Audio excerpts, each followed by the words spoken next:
Hello दोस्तों, नमस्कार। Political science learning में आप सभी का स्वागत है। हम लोग यूजीसी नेट पॉलिटिकल साइंस के प्रीवियस ईयर्स क्वेश्चंस को सॉल्व कर रहे हैं। आज हम लोग कंपैरेटिव पॉलिटिक्स के पीवाईक्यूज को हल करेंगे। तो ये हमारा कंपैरेटिव पॉलिटिक्स का पार्ट 1 वीडियो है। तो आइए देखते हैं आज का जो पहला क्वेश्चन है वो क्या है। पहला क्वेश्चन कह रहा है कि who describe the process of modernisation as a multi facet process involving the changes in all areas of human thought and activity. तो इनमें से कौन से थिंकर ने मॉडर्नाइजेशन जो प्रोसेस है उसको मल्टी फैसेट बताया है। उसमें कहा है कि जो ह्यूमंस जितने भी एरियाज होते हैं उन सभी को चेंज करता है, चाहे थॉट्स को या एक्टिविटी। तो ये हैटिंगटन का मानना है। हटिंगटन मानते हैं मॉडर्नाइजेशन को डिस्क्राइब करते हुए कहते हैं कि जो मॉडर्नाइजेशन है वो मल्टी फैसेट प्रोसेस है।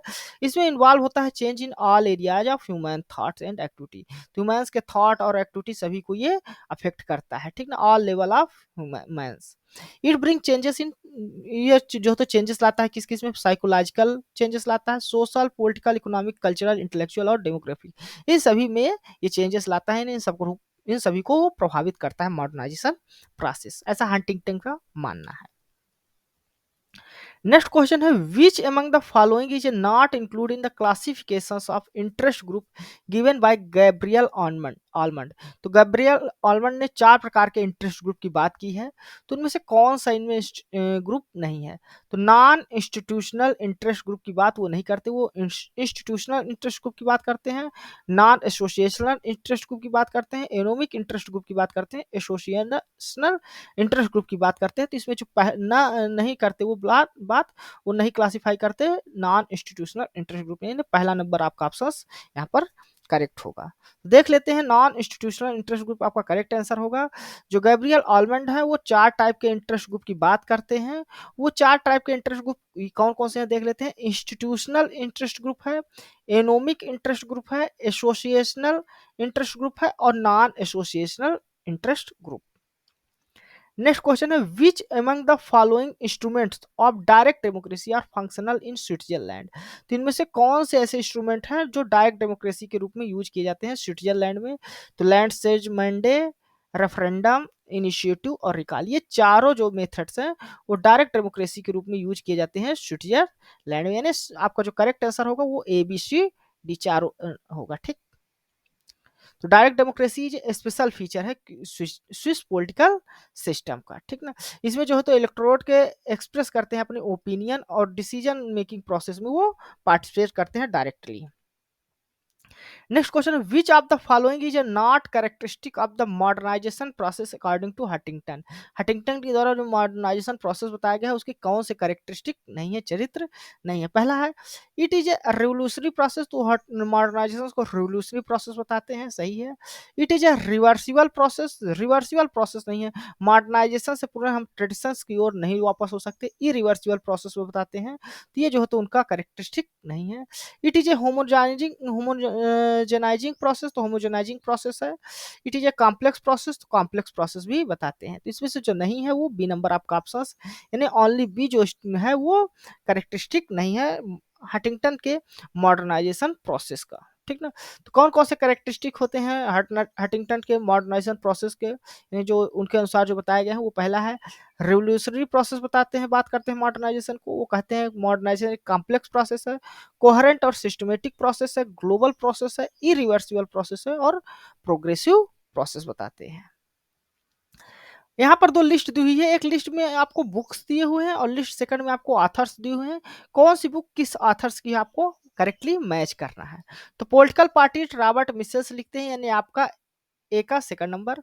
रूलिंग क्लास जो लिखा जाता है ये गेटोने मॉस्को के द्वारा लिखा जाता है। पावर एलीट सी राइट मिल्स के द्वारा लिखी जाती है पुस्तक। और द माइंड एंड सोसाइटी जो बुक लिखी जाती है विल्फ्रेडो पैरेटो के द्वारा लिखी जाती है। यानी आपका जो ऑप्शन होगा यहाँ पर 4th नंबर जो आपका ऑप्शन है वो करेक्ट है। देख लेते हैं, आपका 4 नंबर ऑप्शन करेक्ट है। पॉलिटिकल पार्टीज बुक लिखी जाती है रॉबर्ट मिसेल्स के द्वारा, किस ईयर्स में लिखी जाती है वो भी याद रखिएगा, 1911 में। रूलिंग क्लास रिटर्न लिखी जाती है गैटोने मॉस्को के द्वारा 1939 में। पावर इलीट जो बुक लिखी जाती है सी राइट मिल्स के द्वारा 1956 में लिखी जाती है। द माइंड एंड सोसाइटी जो लिखी जाती है पुस्तक वो वेल्फेरो पैरोटो के द्वारा लिखी जाती है 1916 में। नेक्स्ट क्वेश्चन है विच of the following characteristic characterize the rational choice institutional as a new institutional approach in comparative politics। तो इनमें से कौन सी जो तो करेक्टरिस्टिक यहाँ पर दिए हुए हैं चार, तो कौन से करेक्टरिस्टिक ऐसे हैं जो रेशनल चॉइस इंस्टीट्यूशनलिज्म से संबंधित हैं, जिसको न्यू इंस्टीट्यूशनल अप्रोच भी कहा जाता है, ठीक ना। तो it explain interest based motivation of political actors. तो पॉलिटिकल एक्टर्स के इंटरेस्ट बेस्ड मोटिवेशन की बात करता है रेशनल चॉइस इंस्टीट्यूशनलिज्म, सही है। It explain resolution of collective action dilemma, collective action dilemma की भी बात करता है, उसको रिजॉल्व करने की बात करता है, तो ये भी सही है। It explain cultural constructions of interest and institution, तो ये कल्चरल कंस्ट्रक्शंस ऑफ इंटरेस्ट की बात नहीं करता रेशनल चॉइस इंस्टीट्यूशनलिज्म, ठीक। इट फॉलोअर्स डिडक्टिव अप्रोच, तो डिडक्टिव अप्रोच को फॉलो करता है ये, ठीक। निगमनात्मक अप्रोच जो है उसको फॉलो करता है, तो यहाँ पर आपका करेक्ट आंसर होगा, तो यहाँ पर क्या करेक्टरिस्टिक पूछा तो ए बी और डी आपका ऑप्शन करेक्ट होगा, यानी A B D second number जो आपका ऑप्शन है वो करेक्ट होगा, ठीक है। नेक्स्ट क्वेश्चन देख लेते हैं। गिवन बिलो टू स्टेटमेंट, दो स्टेटमेंट दिए हैं, वन इज लेवल्ड असर्शन और अदर इज लेवल, यानी यहाँ पर असर्शन रीजन का आपको क्वेश्चन दिया हुआ है, असर्शन देखना है कि असर्शन रीजन करेक्ट है कि नहीं, और क्या रीजन जो होता है करेक्ट एक्सप्लेनेशन है असर्शन का कि नहीं। असर्शन दिया हुआ, कथन दिया हुआ, a student of comparative politics should study the behaviour of voters. तो जो कंपैरेटिव पॉलिटिक्स का स्टूडेंट होता है उसको वोटर्स के बिहेवियर को स्टडी करना चाहिए, तो ये सही है, ठीक ना, स्टेटमेंट सही है असर्शन। सेकंड रीजन क्या दिया है, स्टूडेंट ऑफ कंपैरेटिव पॉलिटिक्स है deal with entire political system, तो इंटायर पॉलिटिकल सिस्टम से उसको डील करना चाहिए, उसके बारे में पढ़ाई कर स्टडी करना चाहिए, तो ये भी जो तो सही है। रीजन भी करेक्ट एक्सप्लेनेशन है असर्शन का। यहाँ पर जो आंसर होगा आपको फर्स्ट नंबर ऑप्शन होगा, both assertion and reason are correct and reason is the correct explanation of assertion। तो student of comparative politics learn to analyse and compare countries emphasising key patterns of similarity and differences, जो भी similarity और जो differences हैं उन सभी को study करना चाहिए कंपैरेटिव पॉलिटिक्स के स्टूडेंट को। साथ ही साथ उनको एग्जामिन करना चाहिए पॉलिटिक्स को फ्रॉम ह्यूमनिस्टिक और साइंटिफिक पर्सपेक्टिव से, ठीक है, तो ह्यूमनिस्टिक और साइंटिफिक पर्सपेक्टिव अपनाना चाहिए। साथ ही तो होनिंग उनका एप्लीकेबल करना चाहिए जो स्किल्स हैं सच एज क्रिटिकल थिंकिंग और कम्युनिकेशन, जो तो अपने स्टडी में इन दोनों अप्रोचेस का क्रिटिकल थिंकिंग का भी प्रयोग करना चाहिए और कम्युनिकेशन का भी प्रयोग करना चाहिए जो वो स्टडी करते हैं कंपैरेटिव पॉलिटिक्स की, ठीक।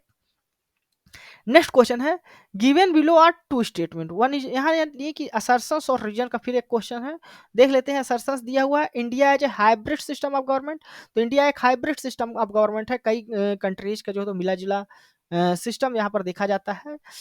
रीजन दिया जाए hybrid system combines two classical models British tradition and American principle, तो ब्रिटिश ट्रेडिशंस को भी इंडिया कई अप्रोचेस वहां से प्रिंसिपल्स लिया है और अमेरिकी प्रिंसिपल्स को भी इंडियन जो सिस्टम है पॉलिटिकल सिस्टम है गवर्नमेंट का उसमें अपनाया गया है। तो यहाँ पर रीजन्स भी आपका करेक्ट है और करेक्ट एक्सप्लेनेशन भी है असर्शंस का, तो both assertion and reason are correct and reason is a correct explanation of assertions, यानी पहला नंबर जो आपका ऑप्शन है वो करेक्ट होगा।